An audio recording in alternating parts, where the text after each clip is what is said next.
Musical, linguistic objects. Elf machines.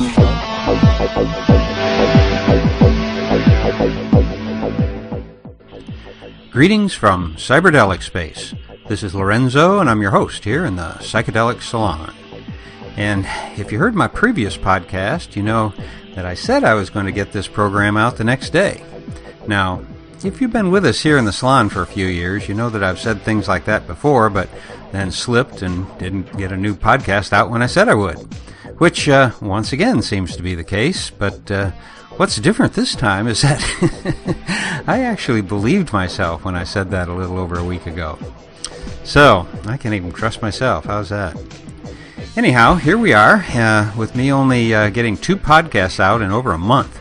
And I can't even blame it on the severe heat that most of the U.S. is experiencing right now, because here in San Diego, we're still having almost perfect weather. But instead, I'm going to put all the blame on the summer reading that I've been doing. It's been many years since I read so many books, one after the other, but that's what's been going on. Nothing exciting to report other than I've had my nose stuck in a book, in many books, and I've been neglecting my number one passion, which is being here with you in the salon. But a whole bunch of our fellow saloners haven't given up on me, and they either bought a copy of my novel, The Genesis Generation, or made a direct donation to the salon. And I'm sure that you will also recognize the names of some longtime supporters here, most of whom I haven't met yet, but who feel like they are longtime friends to me. And these kind souls are Kyle G., Paul W., Timothy H., Olivia S., Holland R., Vera H., Patrick T., CablesRus.com, Paul S., Zach M., Robert J., Michael L., and my good friend from Illinois, John J. Wow, that's the longest list of supporters we've ever had here in the salon, which means that I'm going to have to go ahead with my plans for a 2012 trip to Burning Man to meet as many of you as I can in person. Plus, there are going to be a few other events coming up that you may want to know about, and I'll tell you all about that right after we hear today's program, which is a talk by none other than Terence McKenna. The tape that this talk was recorded on came to me from our dear friend and longtime saloner, Diana Slattery. And thank you yet again, Diana, for sending all of these great talks to me so that I could play them here in the salon.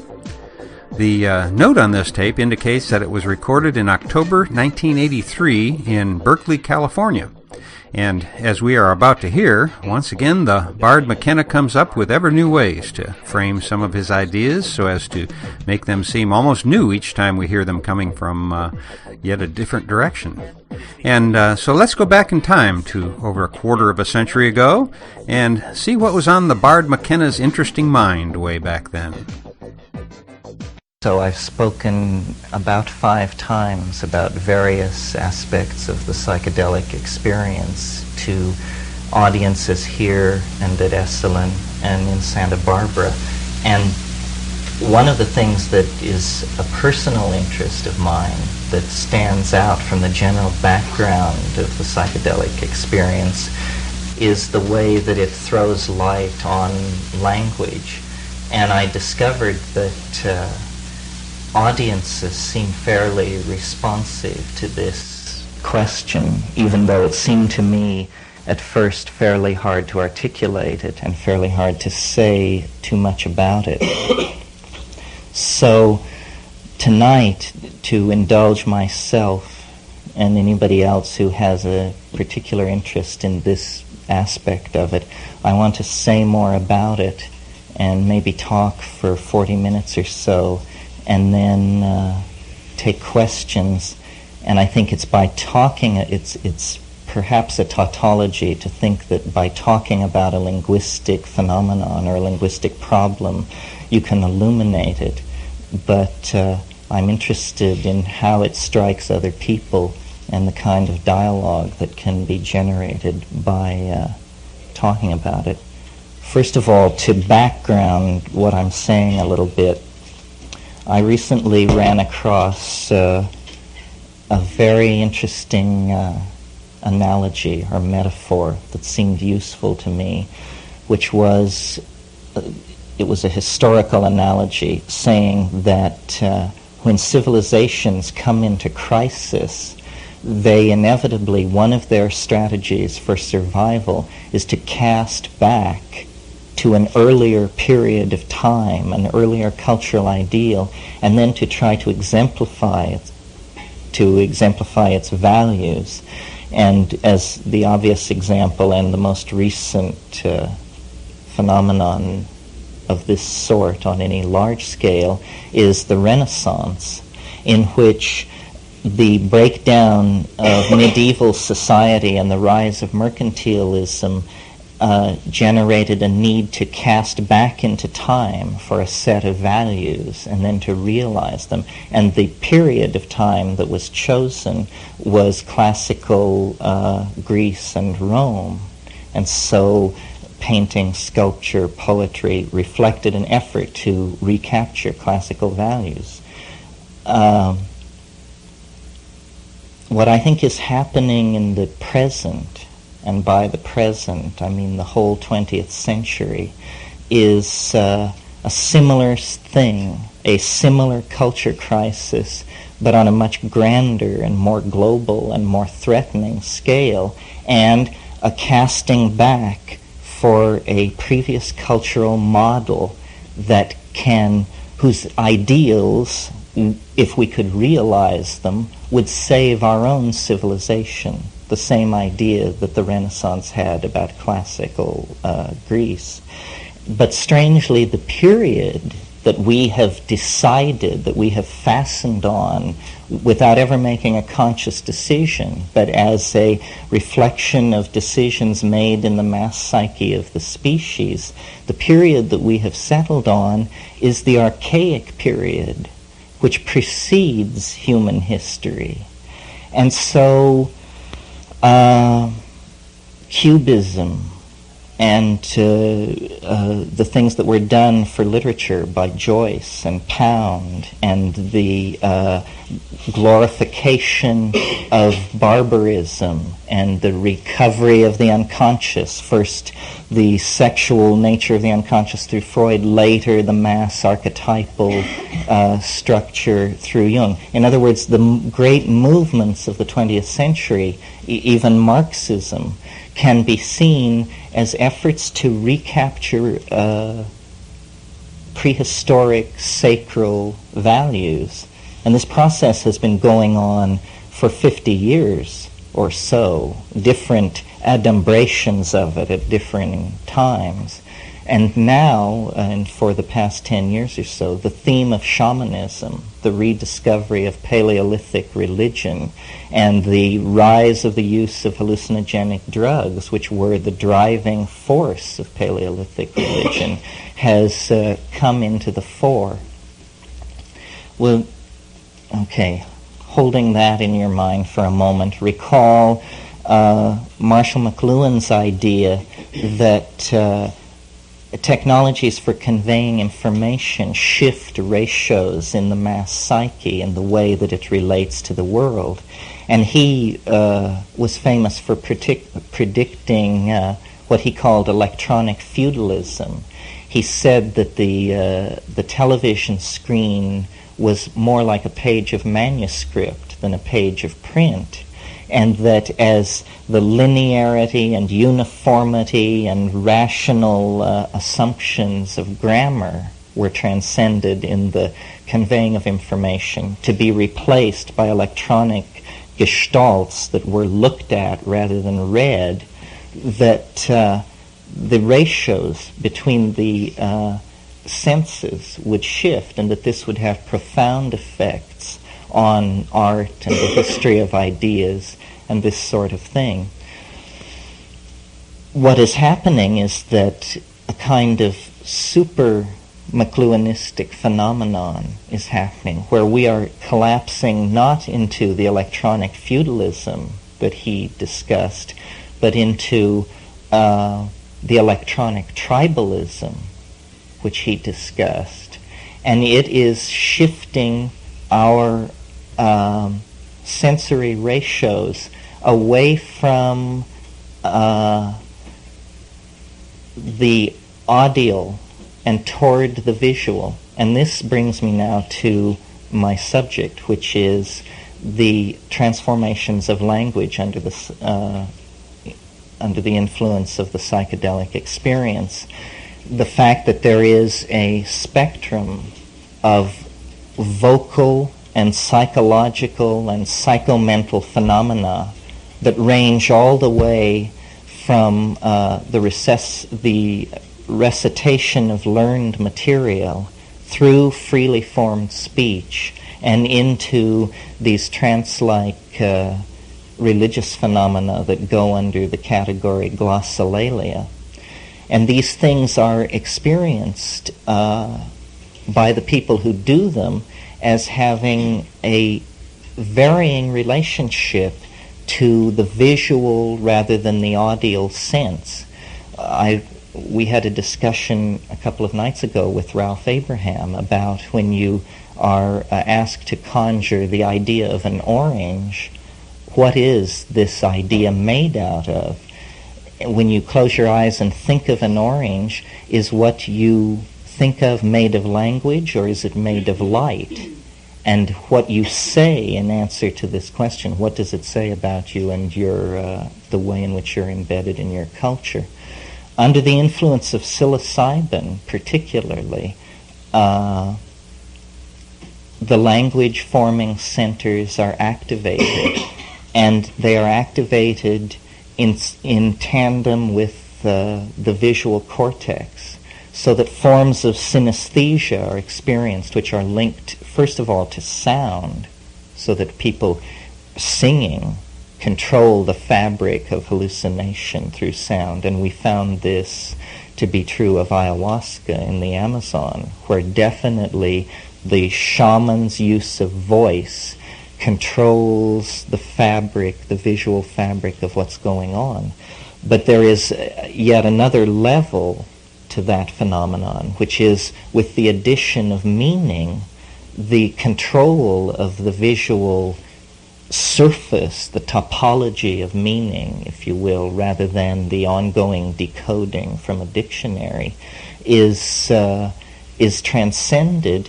Meaning then is able also to work its adumbrations on this topological surface, and you see into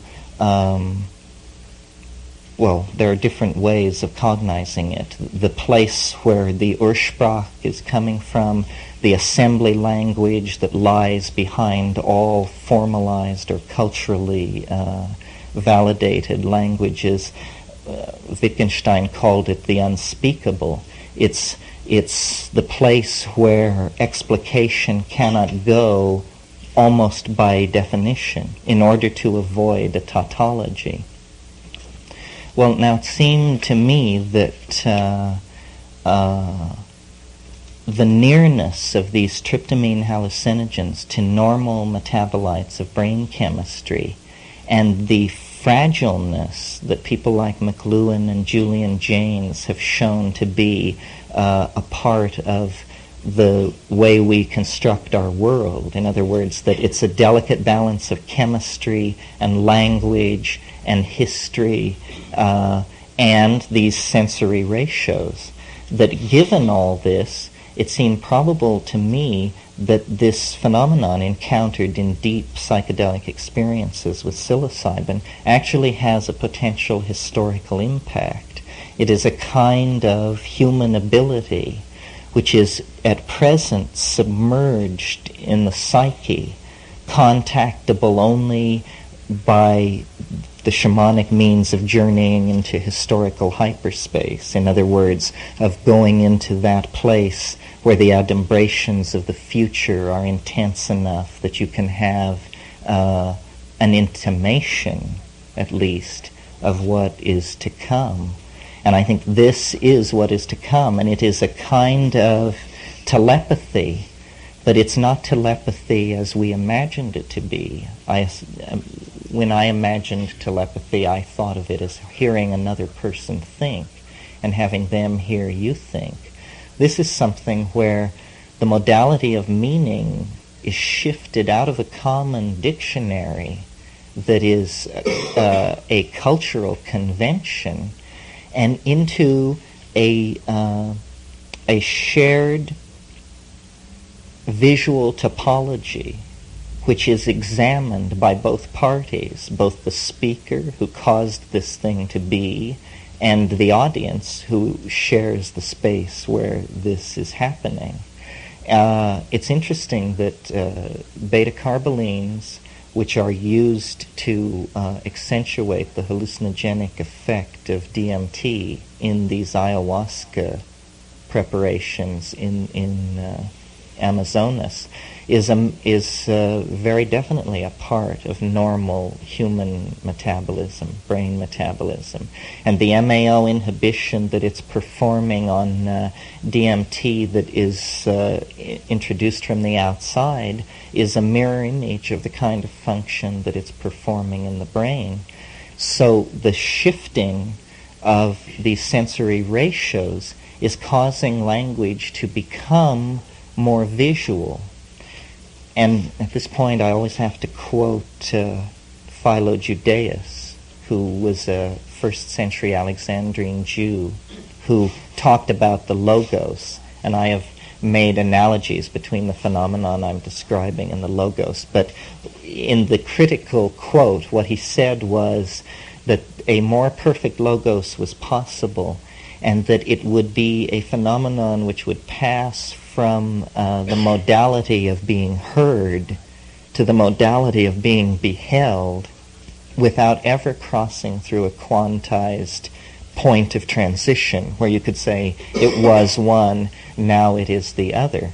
And I think the cultural shockwaves that will be generated by the emergence of visible language will totally transform the culture to the point that the point beyond the end of history, the entry into hyperspace, the eschatological monad, all these religious or theological constructs about history are actually intuitions about language undergoing this transformation. Now, several things about this transformation. It's obviously not something which the culture is doing as a decision. It isn't like home computers and cable TV. It isn't being brought on as an information utility. It's something which is being imposed from outside.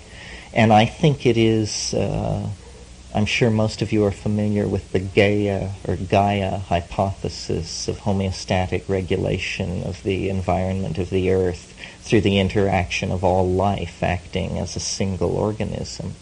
Well, it obviously regulates trigger species such as we are part of this homeostatic method of regulation. And I think the gradual evolution of language is actually the gradual lifting of the veil that is imposed between ourselves and meaning by the planetary ecology. In other words, the forward thrust of history is actually regulated by the ecology, and it is regulated through control of the evolution of language, because what you cannot think, you cannot do, and where you cannot imagine, you cannot steer your culture and go. So I'm proposing on one level that hallucinogens be thought of as human macro, almost social pheromones that regulate the rate at which language develops and therefore regulate the evolution of human culture generally. Now, one final thought about all this. It seems clear to me, and I've mentioned it in the other lectures, that the evolution, that another aspect of what psychedelics are doing and an aspect of what's happening to the culture generally is its transformation into a space-faring species, and that the momentum for this has been building for millennia. It is not something that was decided in the 1950s. It is in fact what we're all about. I looked at a book recently by Terry Wilson about Brian Geisen called Here to Go, and he asked the question, what are we here for? And he answers himself, we're here to go. And I think there's great truth in that, especially in the current historical moment where it's clear that man as a species and the planet as a unified ecosystem have become antagonistic to each other. And this is not unusual in nature. In fact, it's a phenomenon that occurs between a mother and a fetus. When the fetus comes to term, when the birth is imminent, it must happen. Otherwise, the survival of both parties is threatened, even though the birth trauma for the mother and the child represents one of the major crises that they will face in their sojourn in existence. Nevertheless, it is inevitable and necessary, and if it comes off correctly, why, it's to the good of everyone. Where psychedelics comes together with that is that it is going to require a transformation of human language and understanding to stop the momentum of the historical process, to halt nuclear proliferation, germ warfare, infantile 19th century politics, all these things. It cannot be accomplished through a frontal assault upon it by political means. And the I Ching says, you never confront evil directly, because when it is named, it sharpens its weapons and it learns to defend itself. So what is called for is this sideways attack through hyperspace. God forbid, I think it was Tim Leary who said we should become ecological secret agents. Is that what I'm concluding? Maybe. Anyway, the transformation of language is, I think, the signal that this nostalgia for the archaic world is coming to a head, and that this is its culmination. This is the peculiar thing that we all sense is coming, that we can't quite imagine, that is synthetic yet natural, that is obvious yet hidden. And the interesting thing about it is that it emerges from an inner personal frontier. In other words, you're not going to hear this on the evening news. The president is not going to explain it to you. The Secretary General of the UN isn't going to explain it to you. You are only going to advance into understanding this phenomena to the degree that you apply yourself to your being, to attention to being, to reflection on reflection, to attention on attention. And then it will become clear. And because it is a gradient of evolution, it doesn't come with the force of a revelation. It is something which is drawn out, almost in the same way that we move forward into time. This thing is drawn out. In fact, you could almost say that the act of history, or the fact of history, is a macro phenomenon that arises out of the microphysical fact of millions of people evolving their language. That is what causes the moving wavefront of historical becoming. So transformation of language through psychedelic drugs is a central factor of the evolution of the social matrix of the rest of the century. My brother is working on the theory, putting together the argument for the idea that actually human history has always been mediated by man's interaction with hallucinogenic drugs, and that this is the pheromonal regulator that links us to the rest of the ecology. And it's simply accidents of botany and alkaloid distribution and historiography that allowed a culture to arise in Europe, which was an area confined geographically and poor in psychedelic plants, so that the mystery was confined to places like Eleusis and peripheral cults like possibly the mushroom berserkers or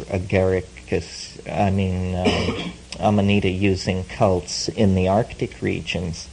And because of those accidents of botany and geography, a culture was able to get loose from the tight constraints that the unconscious imposes.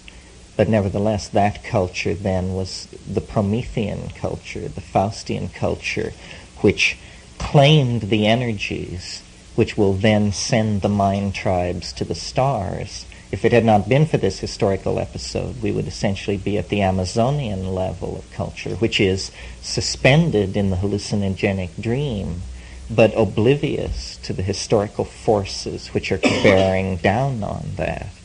And tribalism is a social form which can exist at any level of technology. It's a complete illusion to associate it with low levels of technology. It is probably, in fact, a form of social organization second only to the family in its ability to endure. So, this must seem very strange to some people and home ground to other people. Are there any questions at this point? Maria Taker. Yes. Yeah, that last generalization sounded real broad. Maybe you could expand on how tribalism is a social form that can exist at any technological level. Well, I think it's an attitude toward genes and property and information. The institutional, hierarchically structured societies that we associate with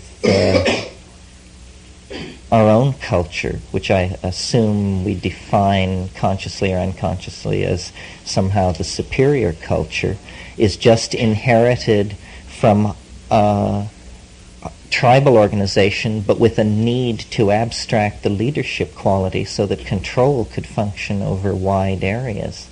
But electronics actually is, the entire human community is enclosed in a light second of travel.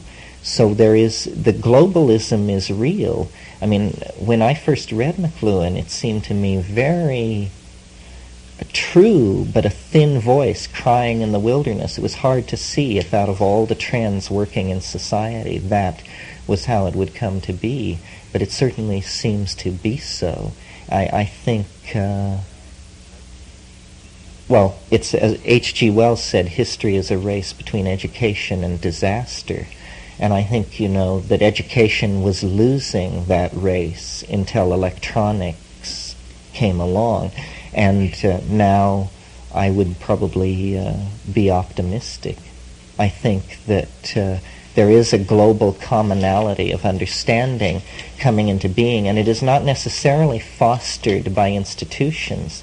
For instance, the invention of the microchip, which makes possible the personal computer, it was actually thought to be a mistake. It was not fast enough for the Defense Department purposes that it was engineered, that the research project that produced it was aiming for. And they produced instead this weird thing which they couldn't imagine what to do with because it was too slow for any military or industrial application. But someone realized, that it was just fine for human beings, and that it would shift the pieces around on the board in the war between freedom and oligarchy and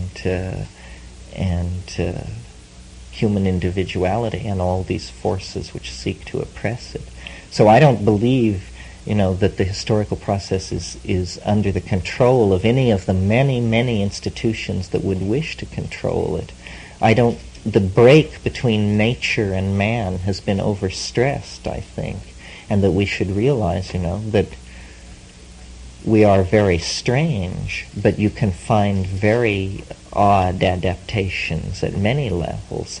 And when you look at the global ecology, you see that there must be a species like us, or otherwise it would mean that evolution gives up at the planetary level, that somehow when it encounters the edge of the atmosphere, it just says, okay, well, that's it. If the star goes, we all go, and there's no way around that.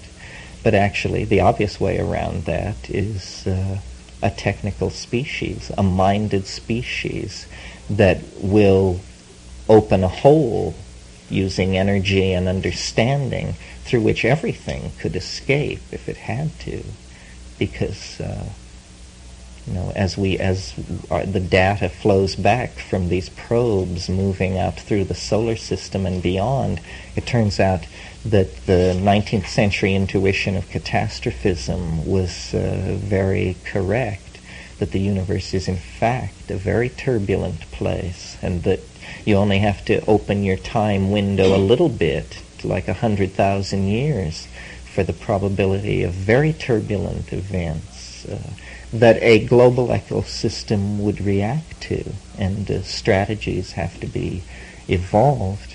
I mean, Francis Crick has come out with his belief, the panspermia idea, that life actually evolves in a deep space environment and is conveyed then to planetary environments where it can adapt and evolve evolutionary strategies by cometary material.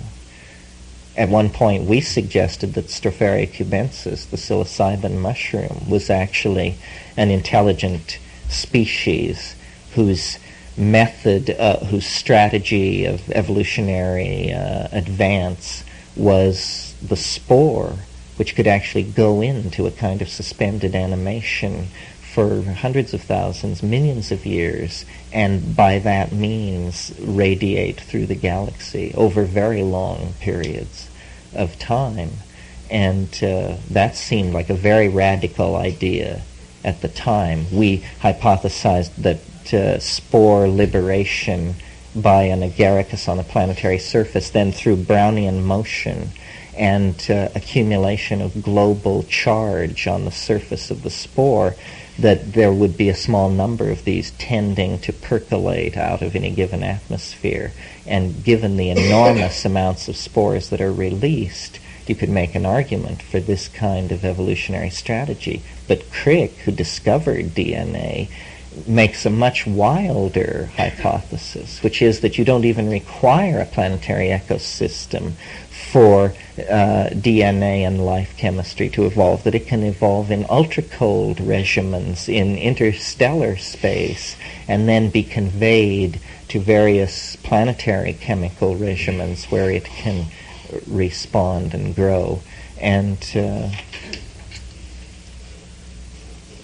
all of these things, life, which we know from the rock that is dug out of the South African chert, you can date back to at least 3.5 billion years. That's longer than the life of 40% of the stars in the universe. So life is not an ephemeral process in an entropic universe. Life is a process that has a duration that exceeds that of star life. And life's strategy for running against the second law of thermodynamics and expanding and conserving ordered structure over vast periods of time is a strategy of encoding information and retaining it. In other words, languages. And these languages, which are abstract systems of notation that can be laid on to nucleotides or coconuts or scratches on clay or whatever, allow the conserving of complexity. And the cross into visible language that I see as the culmination of human historical culture is a similar advance into this information self-expression of the magnitude similar to the generation of epigenetic information. In other words, the first writing, the first notation, that represented a break with genetic information that allowed then culture and memory and self-reflection. Visible language will allow a similar forward thrust deeper into human becoming, but it is also part of the phenomenon of leaving the planet and being anticipated now in these psychedelic drug states, because as we continue to insist on exploring the archaic through drugs and music and archaeology and the whole thrust of 20th century self-explication, I think we're going to find that this was the basis of the Ur shamanism. This is what magic is. It's being able to speak in a voice which makes things happen, being able to speak in a voice which causes facts to be beheld by groups of people in a way that has been purged from profane language, for us relegated to poetry and that sort of thing. Would this kind of visual or beheld language have any basic structural units to it, like an alphabet? Or would it be something so abstract that you couldn't resolve that basic? Well, people had to look at language probably 15,000 years before Noam Chomsky was able to write down the 15 rules of transformational grammar. There may be some a pixel or an alphabet or a reducible unit to it. It doesn't seem like that. It seems like, maybe topology, that we could imagine that René Thom's catastrophes, of which there are 7, good in 3 dimensions. But as you add dimensions to any system, the number of these potential catastrophes increases. And Ralph Abraham has described a number of the hyperdimensional catastrophe states. Perhaps it could eventually be recognized as a grammar of catastrophe flow, where it changes first into one thing, then into another. What you're asking basically is, what is the meaning of meaning? Or put another way, does language eventually become somehow a mirror of mathematics?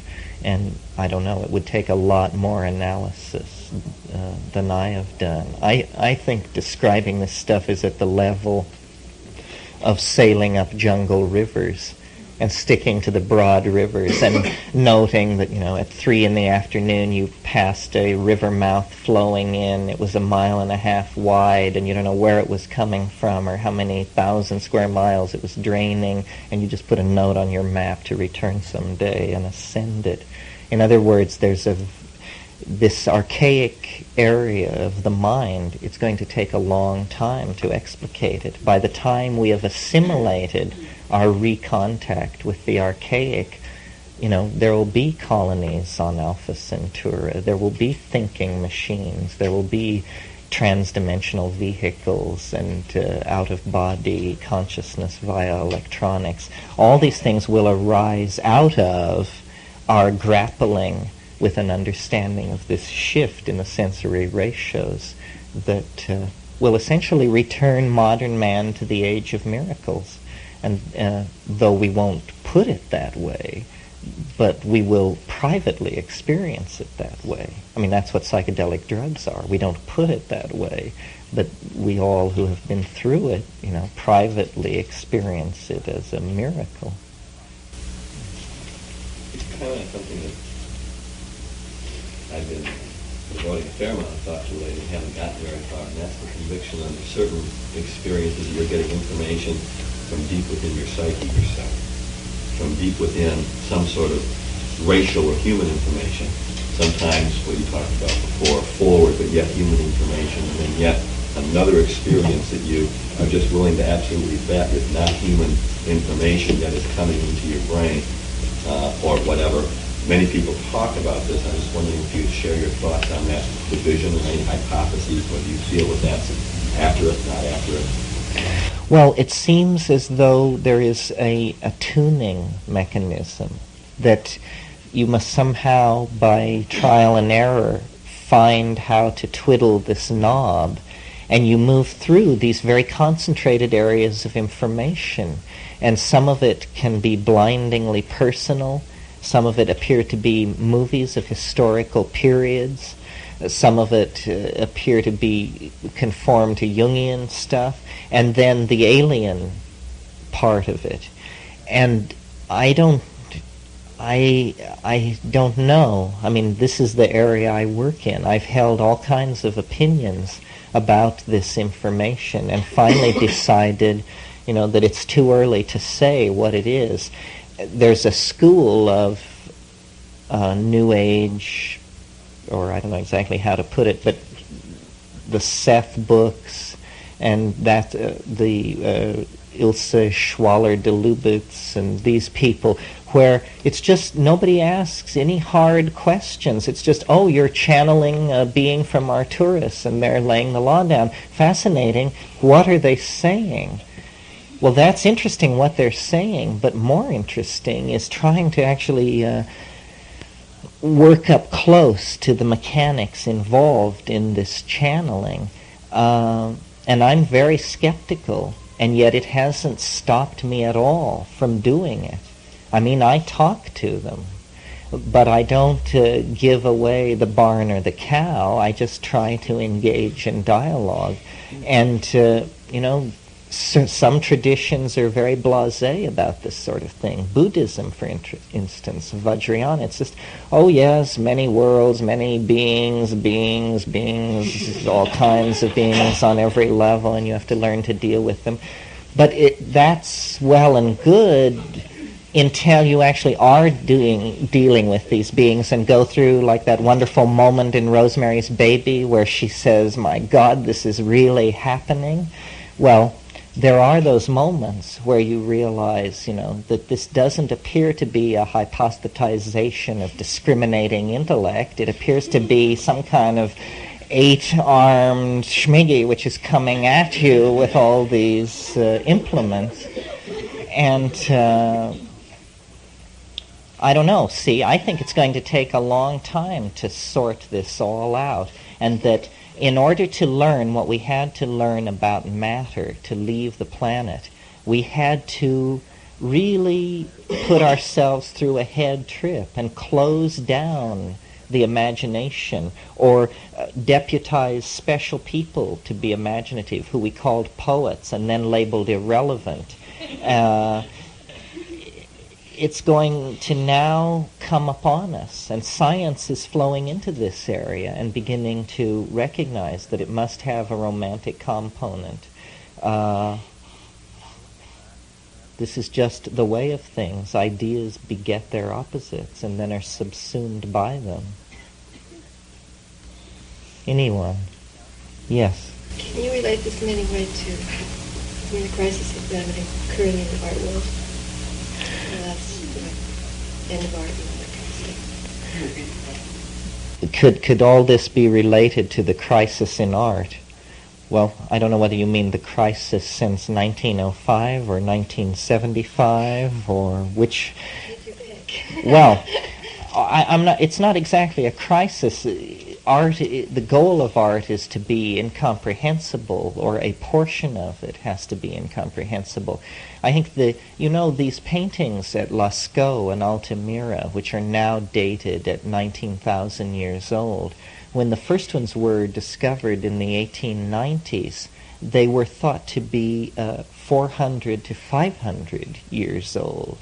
And as it dawned on people what this was, and this was like 1905 to 1925, the abyss of time and history that opened up for people who were sensitive to it, the realization that, my God, people have been feeling what I've been feeling, thinking what I've been feeling for at least 20,000 years. And this impacted on Picasso, it impacted on Miro, it impacted on Klee, it impacted on Marcel Duchamp, all of these people. And much of the bad boy antics of modern art is actually, it's when you bring a primitive home to dinner. When the 19th century Academy brings home a savage from the South Sea Island, Jarry with the cast of his penis, Marcel Duchamp insisting on wearing a toilet thing around his neck at certain formal occasions, they were, and for instance in the current punk phenomenon of body painting, they would be perfectly at home in the mountains of New Guinea. People love to paint themselves. This was very big before the last ice age. And, if you believe heavy metal sets fashion, it looks like it's going to be very big in the next century. But a more serious answer to your question is, I think that the crisis is not, it depends, it's a crisis, it's an opportunity. What it is that art is becoming eschatological. From Duccio on, from the close of the medieval period on, art was conceived of a series of self-transcending styles, moving toward various goals, which usually derive from the philosophy of the time, beginning, so that realism or mannerism, these various tendencies would be pursued. What's happened in the 20th century with the legitimizing of experience and the legitimizing of experiment and the destruction of the patronage system in the academy is that everything happens. There are people painting in New York today in the style of Jan van Eyck and making a living at it. And there are also people doing all kinds of things, but it's very, very hard to pick out a new piece of art I don't think, the art of the last 20 years has been art outside of time.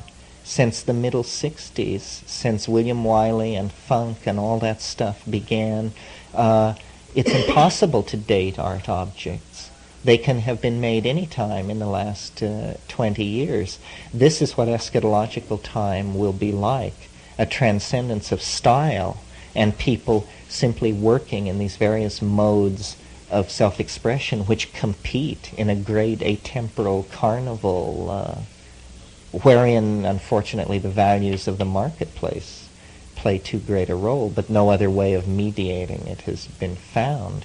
Part of what's happened to art is that it's been transformed into an enormous industry that must produce objects to decorate the apartments of the affluent on all continents who want to, have art and be involved in art. But they don't have enough power to dictate style. They'll take whatever's put before them, which is very liberating for artists. Anybody else have anything on their mind? Not a soul. Yes, Mark. Talk about language as information structures.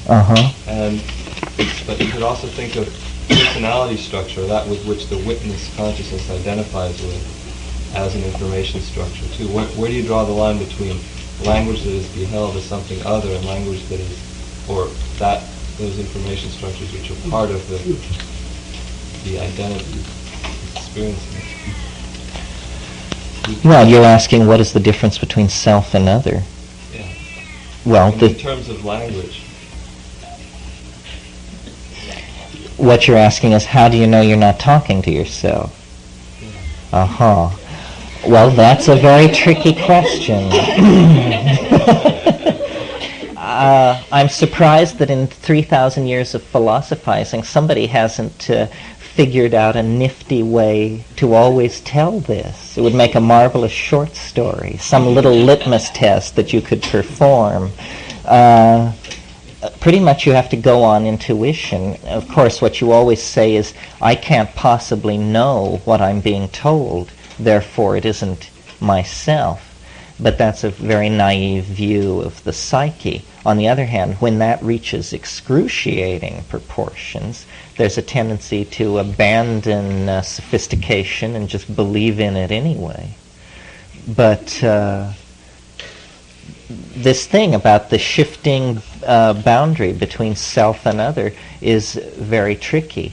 When I first smoked DMT, for instance, I saw an absolute break between self and alien I mean, I was myself and they were the aliens. But then, over years of working out with it and seeing how it comes on with psilocybin, where instead of forming up over 40 seconds or so, it comes together over half an hour or 40 minutes, and you have to breathe and you have to ease it in. Then you see how, it is a kind of thing which emerges out of myself. It's like I pull a psychic plug and the opaque ink drains away, and there's this marvelous coral-like organism which I didn't think was a part of me, but perhaps all through life and death we keep discovering new organs capable of amazing things that we didn't know we had. And but I don't know. I mean, I don't think you can ask a single person to know. I think this is the question that shamanism deals with. And not all, it's a mystery. It's a mystery. Not only is the other the self, but is the other God? Is the other the species mind of the planet? Is the other a genus loci, a kind of God, but a local force of some sort? I mean, these are wonderful questions to entertain when they have immediacy. I mean, this is what people did before history. Religion was their job, and they worked at it very hard. But I'm not sure there are ever answers. More and more recently, I've always known this on some level. I think about when I was about 16 or so, I realized it and briefly pursued it and never returned to it.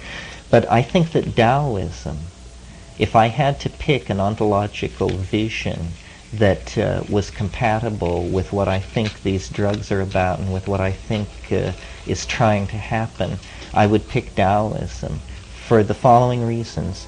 It's the only mystical tradition I know of, possibly with the exception of shamanism, but shamanism doesn't really reflect on this. It's the only mystical tradition I know of that is not anti-scientific. It has no hostility to science. It is highly experimental. It's about compounding drugs with fungi and minerals and doing strange things on the side of fog-swept mountains and looking into your head and looking into your head and looking into your head and trying to refine description. And it is open-ended. And it is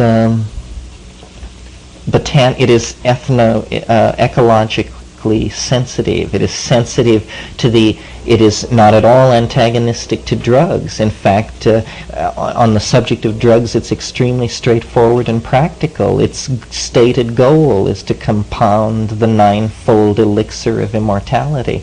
And then how you do this, various methods came and went through the ages. But its stress on technique, its stress on analysis, its stress on contemplation without method. In fact, its general antagonism toward method. All these things endear it to me a lot, and I think it's very compatible with the shamanic stance. In fact, we are modern people, and even if you think of yourself as a practicing shaman, I don't think of myself that way. I think of myself as a shamanologist. But even if you think of yourself as a practicing shaman, you have to weld it to later traditions that answer more sophisticated questions that were posed later in historical time. And Taoism would be an excellent vehicle for that, I think. Yeah.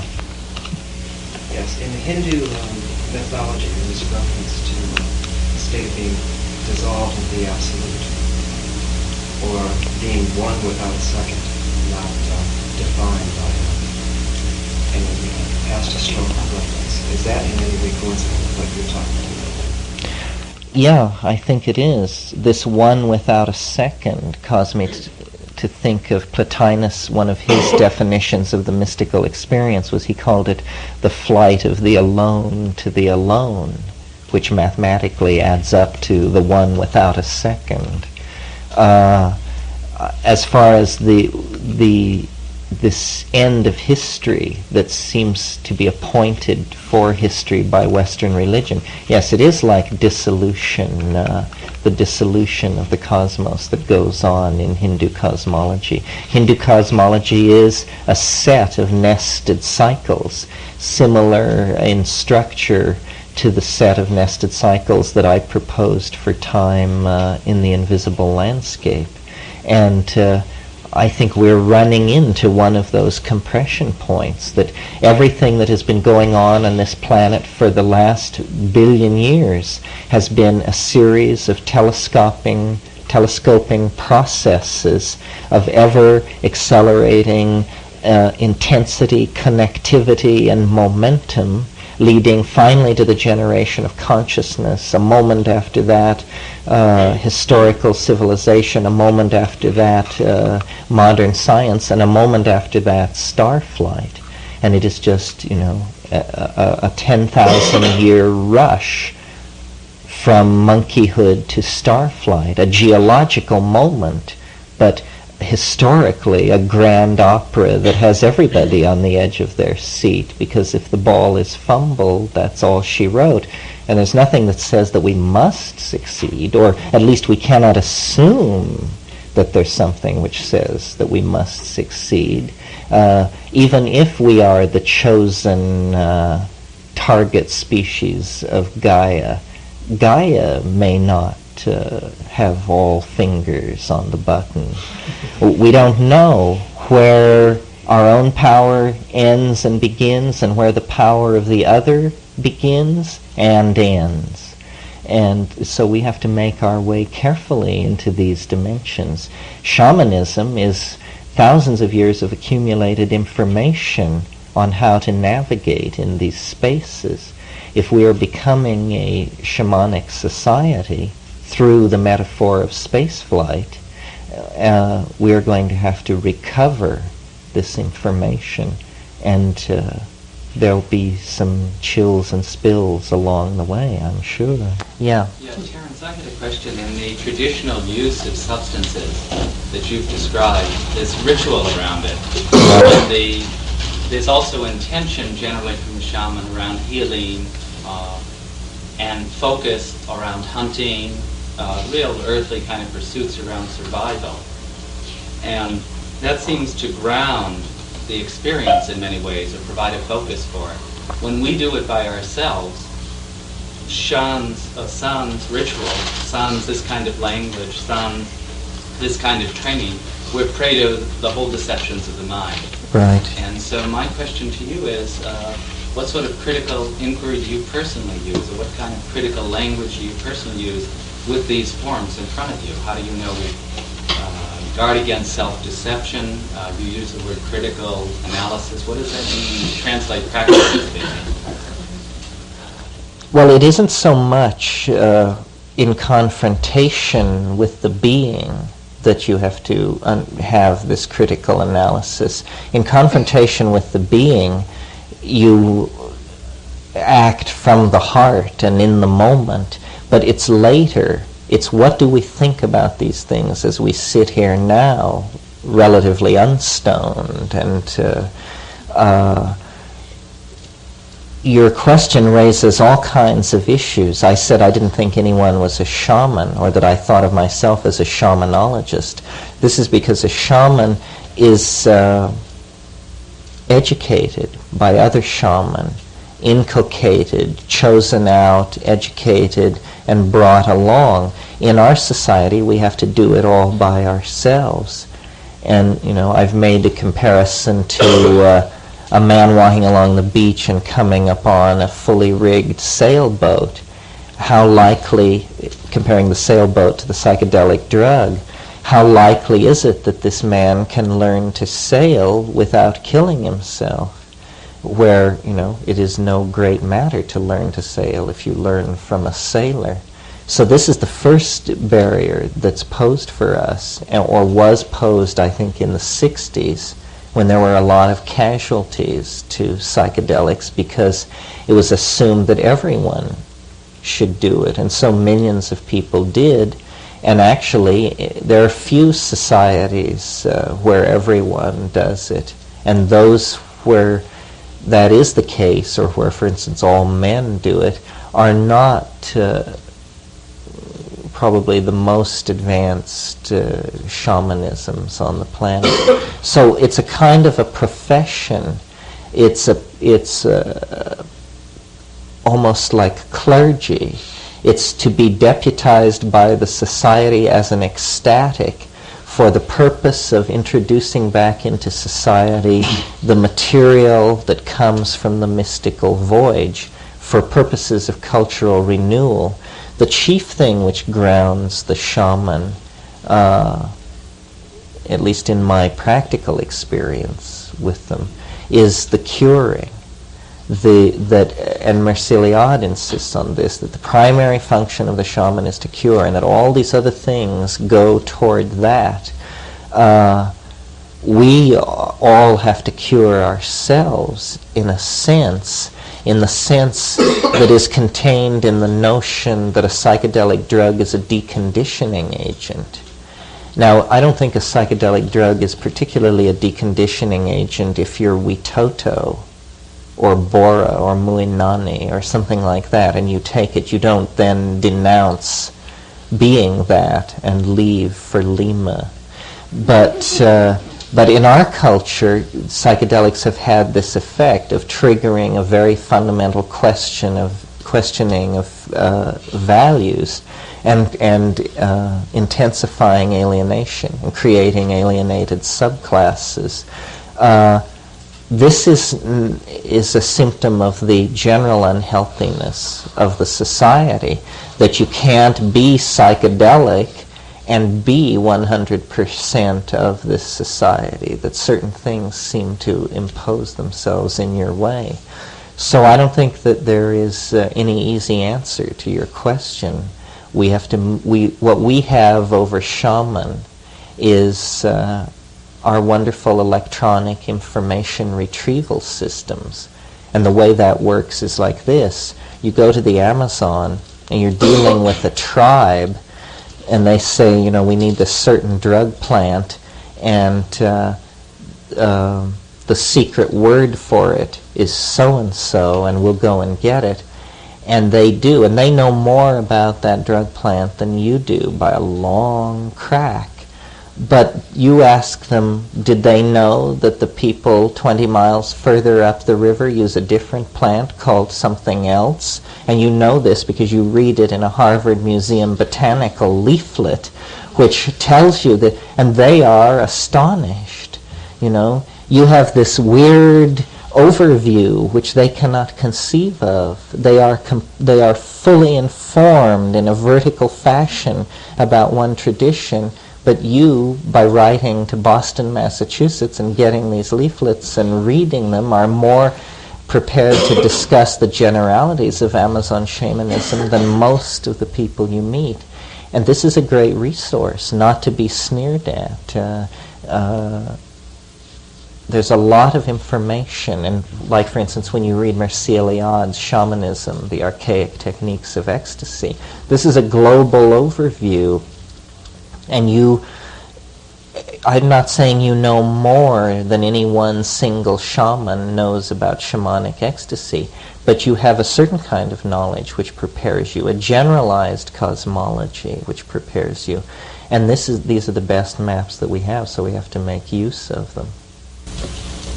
Could you comment on how that issue relates to the more general one that seems to contain it, of the turning towards the archaic, the attempt to recapture or reintegrate the unconscious forces after a period of deliberately not being able to do so as a society, and how that's going to affect both individual and social change over the next visible historical horizon?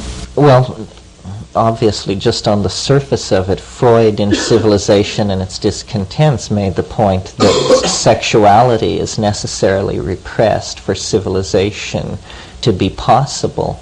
Sexuality is being redefined in this modern context, in an archaic context, so that it becomes more generalized. The romantic ideal gives place to a kind of tribal ideal. This is obviously happening and related to psychedelics and this effort to recapture the archaic. That's probably the major impact that it will have, because we have our hang-ups are all hung around the issues that sexuality posed for civilization and the various solutions that were found in various times, all of which were, or none of which were ever viable. This is what makes us feel sort of uncomfortable about ourselves, is there's never been a set of social rules that worked so well that most people weren't involved in trying to subvert them. And, what does that say about us and the 10,000-year endeavor we've been involved in? But I see that giving way to a more natural order. In other words, many constraints have been placed upon us. We have accepted many constraints. We've accepted a kind of wounding. The myth of the fall is a statement about our feelings, about ourselves, that we had to go into history to recover something which had been lost, that had been ours in the beginning, but that we fumbled away. And then we had to descend into history and recover it. And it is this Edenic innocence and the adumbrations that it will create at all levels of society. Singing is a ritual act that automatically sets up its own rules and can be initiated at any time without hardly moving a muscle. We were saying during the breakup here that it's possible to imagine a form of psychoanalysis where what you would do is simply urge people and go through with them learning as much about history as possible, so that there were no blank spots, so that their amnesia about their historical position was recovered, as a way of treating neurosis, a way of actually, by locating people on the grid, by forcing them to find out who they really are in terms of all the other somebodies who have been around and all the other some places that preceded them. And I think that you can almost see that is a recovery of the unconscious, that the history of man that you don't know is what your unconscious is made out of, just as the history of yourself that you don't know is what your personal unconscious is made out of. However, much of the history of man that you don't know can probably be found by going and reading a book on the subject. And this has a tremendous centering, a spiritual efficacy that all out of proportion to the act of studying history, which seems rather removed from everyday concerns. Anything else? Yeah, what about a development of a language of consciousness which we don't have, like Sanskrit's theoretically? Maslow was playing around with words that would scientifically base. Would you comment on that?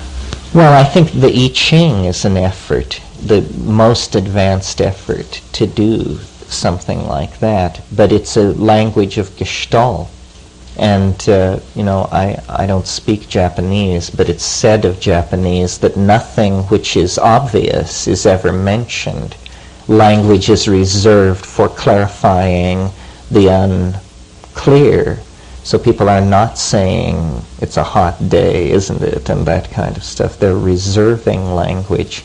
The other possibility is, that the visual language is this, and that as more and more of it is experienced and done, it will be realized. It is the visual language, I'm not sure I stressed this evening, but it is perhaps non-translatable into English because it is a language of emotion, where emotion is seen to be as subtle a spectrum of integrated gradients of meaning as or integrated gradients of combination as meaning has, so that there isn't, love, hate, disgust, and something else, but in fact an infinitude of emotional states that can be triggered by vocal sound.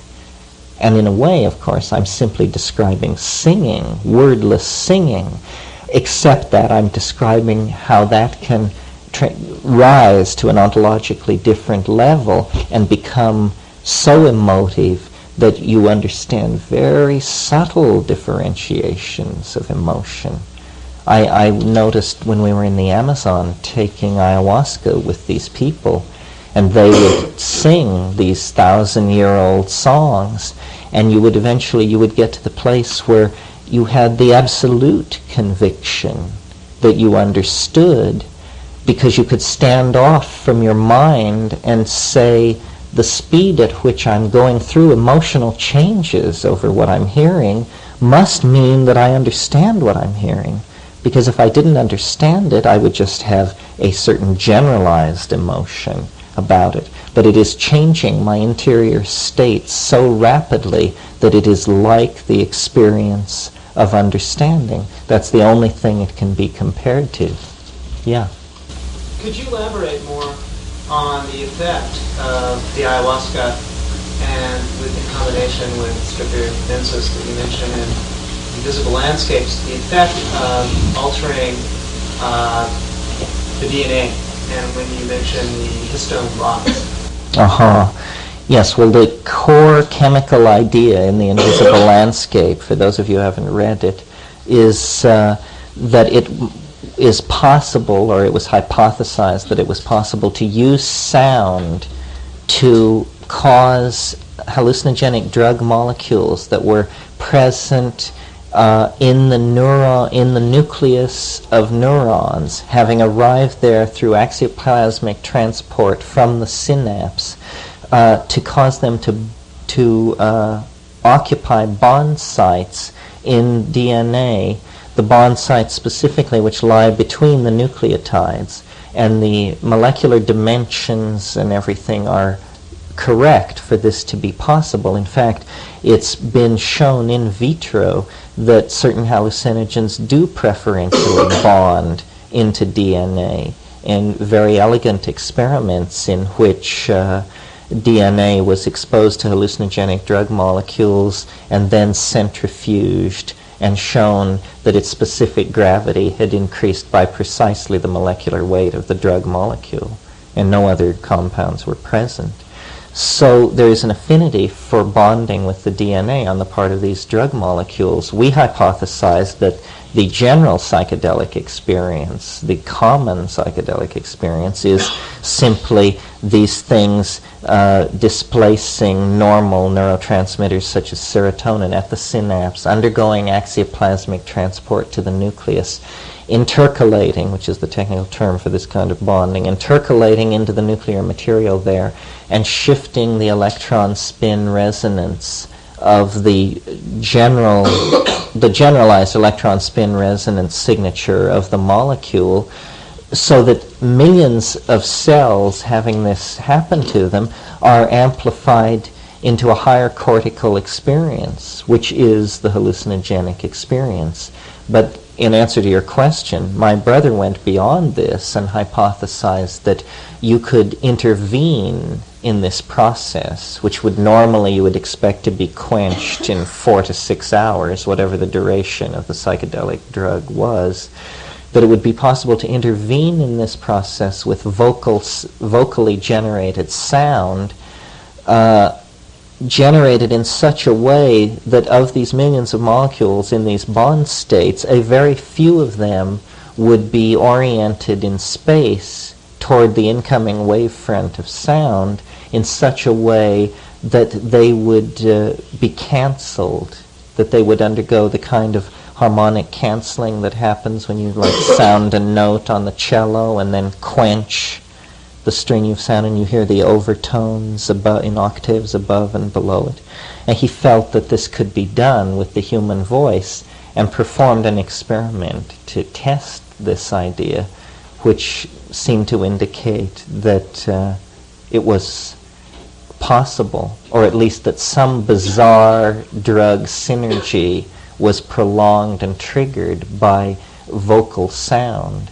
And we have never proceeded into this any further. It would be easy to do so. You would get square wave generators and oscillating systems, and you would try to tune into this sound because it's a very specific sound.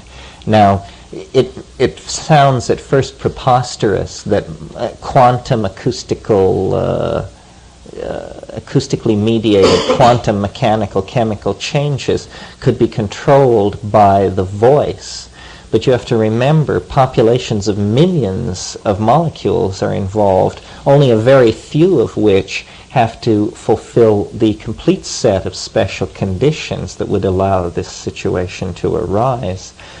And also, it isn't generally realized at what level the human perceptual apparatus operates in relationship to quantum mechanical events. For instance, a single photon can be registered by the human eye. I'm sure some of you who had chemistry sets when you were children, they threw in a little thing called a spinthariscope, which was nothing more than a closed tube with a little lens in the end, and at the other end a speck of radium on the end of a pin, and then a phosphorus screen behind it. You would sit in a dark room for 10 minutes and then look into the spinthariscope, and you would see flashes of light coming out of the phosphorus screen at the end of it. Those flashes of light were single photons being released from the phosphorus matrix by the impact of decaying hard radiation from the radium. In a similar vein, a single molecule bumping against the tympanic membrane of the human ear can be distinguished, and they've done this in very elegant experimental situations.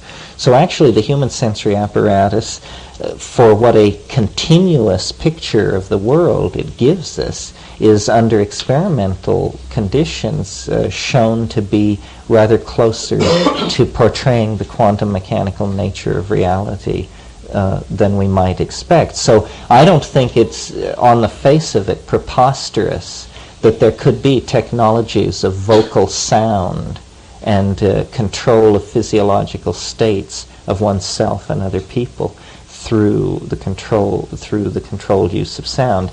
After all, if you are of the brain theory of consciousness and believe that every thought that we think is accompanied by chemical changes, the breaking and forming of chemical bonds, well, that means that as I speak to you, my voice, if you understand me, or maybe if you even don't understand me, is going through a continuing process of generating and breaking down hundreds of compounds as your brain takes on a configuration somewhat analogous to the configuration of my brain at the moment of speaking.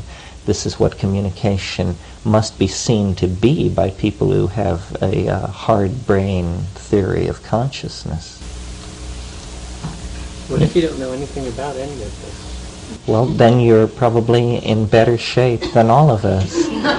You should go to the side of Cold Mountain and compound mushrooms and draw cold water from a well and thank lucky stars that that's the situation you find yourself in. In other words,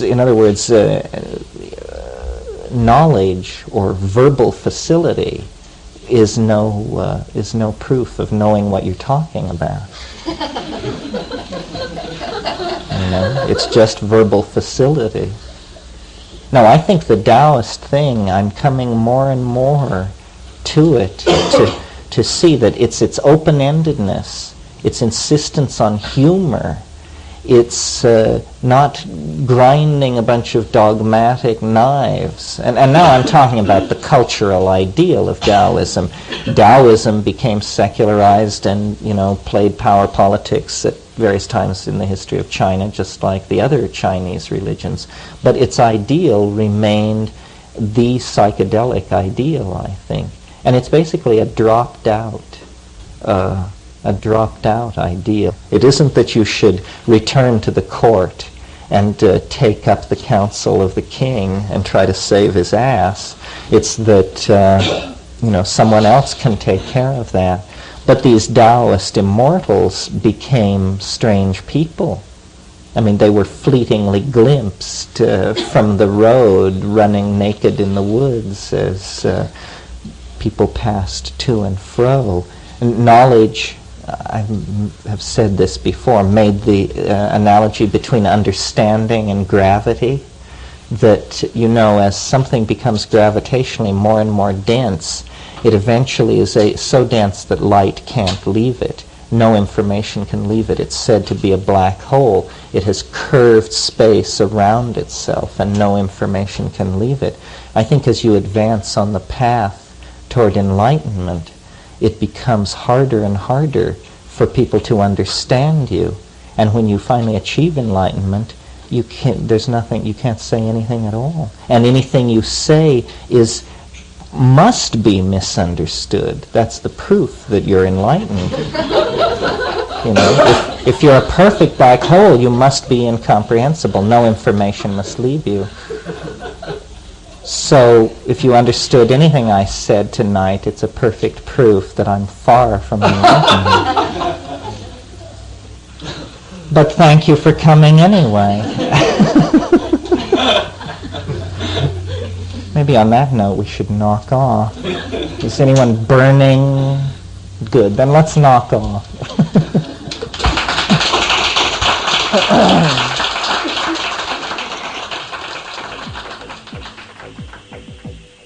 You're listening to the Psychedelic Salon, where people are changing their lives one thought at a time.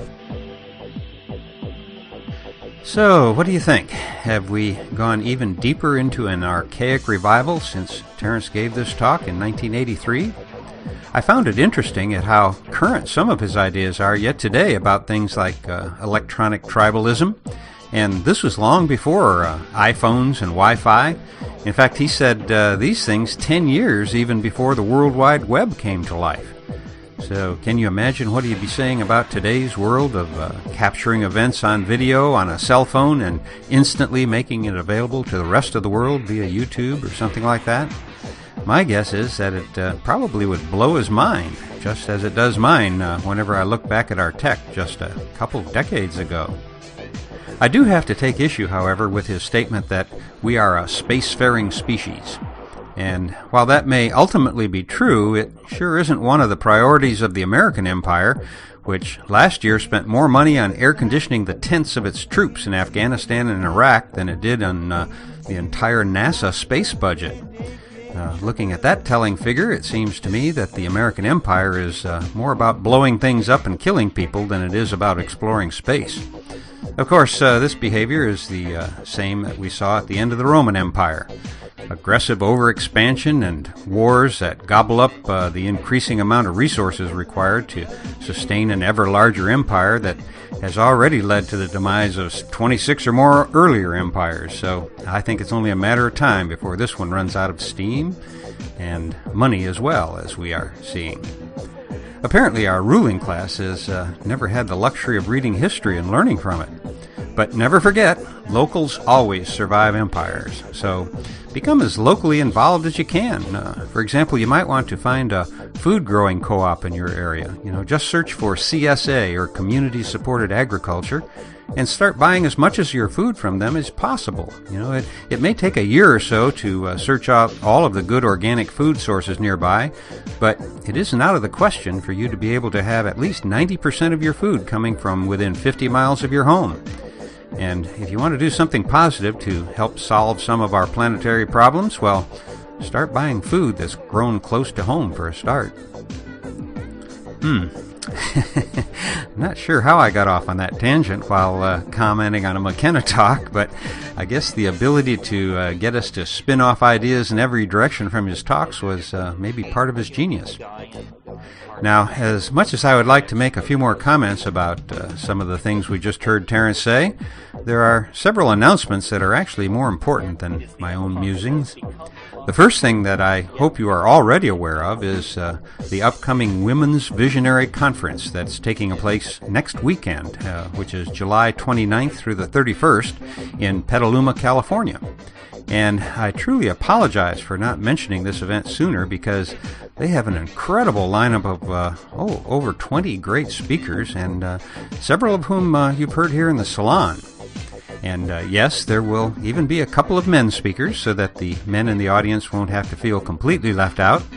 However, I should mention that out of the 200 plus podcasts that I've done so far, the response that I've received about the 2 recent podcasts from Kat Harrison has been by far the most overwhelming.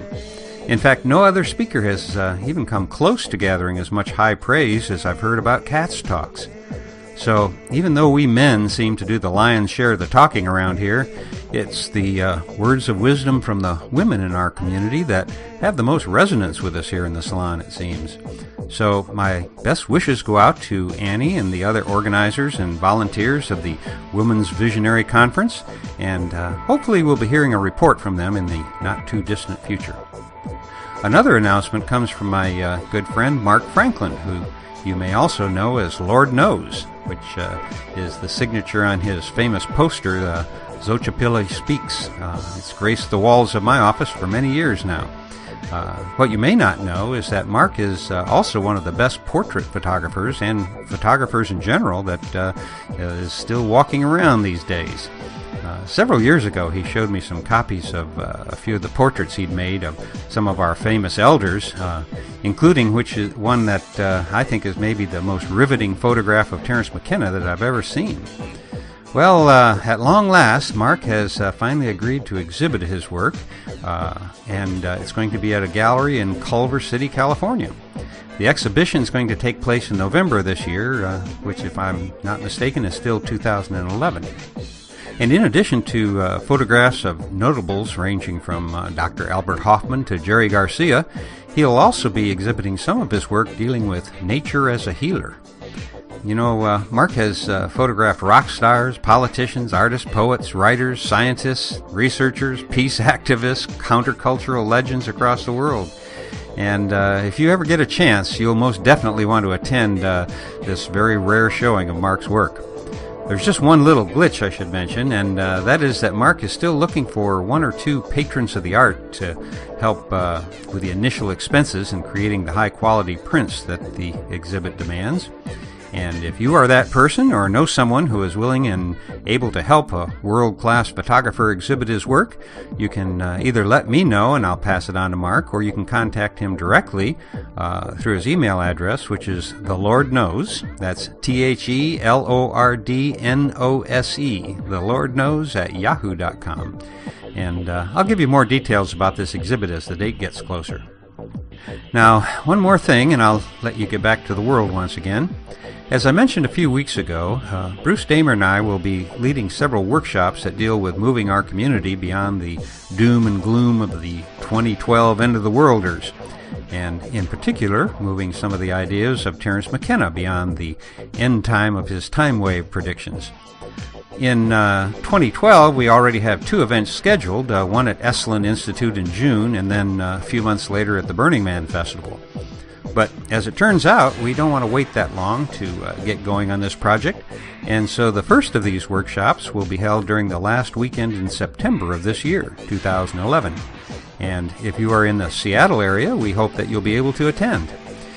In a week or so, we'll have a website up with all the details, but for planning purposes right now, I can tell you that the workshop will be held on Orcas Island over the last weekend in September, and the cost is being kept to a minimum so as to only cover the expenses associated with the event, which means that tickets won't be more than $50, and after the expenses have been covered, the plan is to send any excess money to the Shulgins to help with Sasha's medical expenses.